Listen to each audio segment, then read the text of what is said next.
Jusqu'au début des années 90, le vin de Cilaos, c'était ça. Ou encore ça.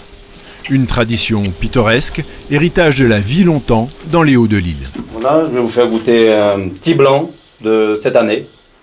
C'est un Couder 13. Ça fait une trentaine d'années que c'est implanté ici et puis ça donne ce petit vin-là. Mais en matière de qualité, on pouvait mieux faire.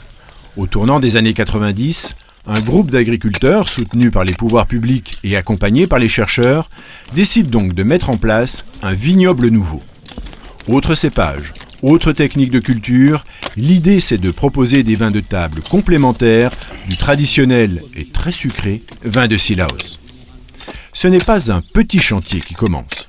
Ça demande quand même un gros travail parce qu'il y a toute la préparation du sol, il y a la trouaison, il y a la mise en place de la fumure, le rebouchage des trous, laisser le sol reposer pendant une quinzaine de jours avant la mise en place proprement dite du plant.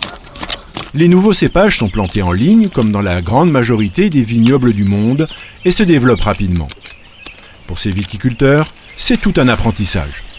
En ce moment, je fais du relevage. Je dois permettre aux branches ouvries de s'accrocher au fil et pour permettre à la grappe d'être un peu aérée.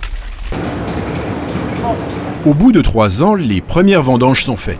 75 kg de sang, avec M. Dijoux, il arrive presque à 2,5 tonnes. Pas mal. Là encore, c'est une petite révolution. Car rien ne sert de produire des raisins de qualité s'ils ne sont pas vinifiés convenablement. Un chai bien équipé est donc installé. Au fil des ans, le vignoble nouveau va progresser, aussi bien sur les parcelles que dans la cave. Et désormais, les bouteilles de Cilaos seront partout. Oyez, bonnes gens, quand ça le dise, les vendanges vont commencer chez Gérard Rivière. Une confrérie du pied de raisin va même voir le jour et donner à ce renouveau un folklore bien sympathique.